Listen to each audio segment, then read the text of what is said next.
दोस्तों, इतिहास से जुड़ी सीरीज में आज हम जानने वाले हैं उपनिषद क्या थे। इसके ऊपर एक टीवी प्रोग्राम भी आ चुका है। जिस समय बुद्ध उपदेश दे रहे थे उसी समय या उससे थोड़ा पहले दूसरे अन्य चिंतक भी कठिन प्रश्नों का उत्तर ढूंढने का प्रयास कर रहे थे। उनमें से कुछ मृत्यु के बाद के जीवन के बारे में जानना चाहते थे, जबकि अन्य यज्ञों की उपयोगिता के बारे में जानने के उत्सुक थे। इनमें से अधिकांश चिंतकों का यह मानना था कि इस विश्व में कुछ तो ऐसा है जो कि स्थायी है और जो मृत्यु के बाद भी बचा रहता है। उन्होंने इसका वर्णन आत्मा तथा ब्रह्मा अथवा सार्वभौम आत्मा के रूप में किया है। वे मानते थे कि अंततः आत्मा एक ब्रह्मा एक ही है। ऐसे कई विचारकों का संकलन उपनिषदों में हुआ है। उपनिषद उत्तर वैदिक ग्रंथों का हिस्सा थे। उपनिषद का शाब्दिक अर्थ है गुरु के समीप बैठना। इन ग्रंथों में अध्यापकों और विद्यार्थियों के बीच बातचीत का संकलन किया गया है। प्रायः विचार सामान्य वार्तालाप के रूप में प्रस्तुत किए गए हैं। यहाँ पर एक शब्द उत्तर वैदिक का अर्थ है वैदिक ग्रंथों के बाद।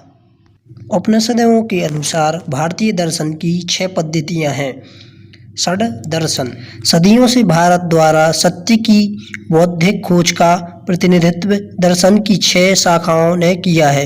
ये वैशेषिक, न्याय, सांख्य, योग, पूर्व मीमांसा और वेदांत या उत्तर मीमांसा के नाम से जाने जाते हैं। दर्शन को इन 6 पद्धतियों की स्थापना क्रमशः ऋषि कणाद, गौतम, कपिल, पतंजलि, जैमिनी और व्यास द्वारा की गई थी, जो आज भी देश में बौद्धिक चर्चा को दिशा देती है।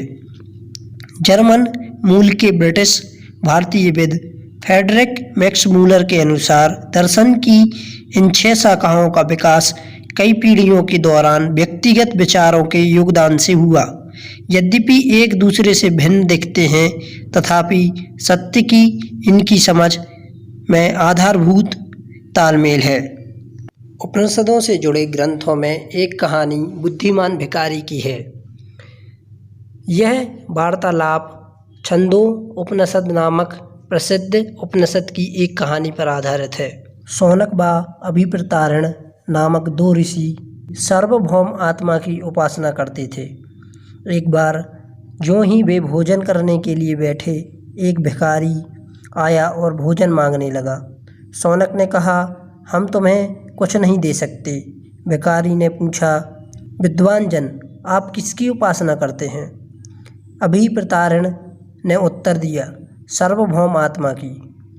ओह, इसका मतलब आप यह जानते हैं कि यह सार्वभौम आत्मा संपूर्ण विश्व में विद्यमान है।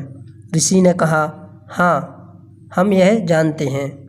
भिखारी ने फिर पूछा, अगर यह सार्वभौम आत्मा संपूर्ण विश्व में विद्यमान है तो यह मेरे अंदर भी विद्यमान है। मैं कौन हूँ? मैं विश्व का एक भाग ही तो हूँ। तुम सत्य बोलते हो युवा ब्राह्मण। इसलिए हे ऋषि, मुझे भोजन ना देकर आप उस सार्वभौम आत्मा को भोजन देने से मना कर रहे हैं। भिखारी की बात की सच्चाई जानकर ऋषियों ने उसे भोजन दे दिया। भिखारी ने भोजन मांगने के लिए ऋषियों को किस तरह मनाया, यह आप इस पर विचार करिए और चर्चा करिए और कमेंट करिए। उपनिषदों में की गई चर्चाओं में अधिकांश पुरुष ब्राह्मण तथा राजा होते थे। कभी कभी गार्गी जैसे स्त्री विचारकों का भी उल्लेख मिलता है। विद्वत्ता के लिए प्रसिद्ध गार्गी राज दरबार में होने वाले वाद विवाद में भाग लिया करती थीं। निर्धन व्यक्ति इस तरह के वाद विवाद में बहुत कम ही हिस्सा लेते थे। इस तरह का प्रसिद्ध अपवाद सत्यकाम जावाल का है। सत्यकाम जावाल का नाम उसकी दासी माँ के नाम पर पड़ा। सत्यकाम के मन में सत्य जानने की तीव्र जिज्ञासा उत्पन्न हुई। गौतम नामक एक ब्राह्मण ने उन्हें अपने विद्यार्थी के रूप में स्वीकार किया तथा वह अपने समय के सर्वाधिक प्रसिद्ध विचारकों में से एक बन गए। उपनिषदों के कई विचारकों का विकास बाद में प्रसिद्ध विचारक शंकराचार्य के द्वारा किया गया, जिनके बारे में आप आने वाले वीडियो में पढ़ेंगे। इस समय एक और विद्वान व्याकरणविद पाणिनि हुए, जिन्होंने व्याकरण की रचना की। इस युग में कुछ अन्य विद्वान भी खोजें कर रहे थे। उन्हीं प्रसिद्ध विद्वानों में से एक पाणिनि ने संस्कृत भाषा के व्याकरण की रचना की।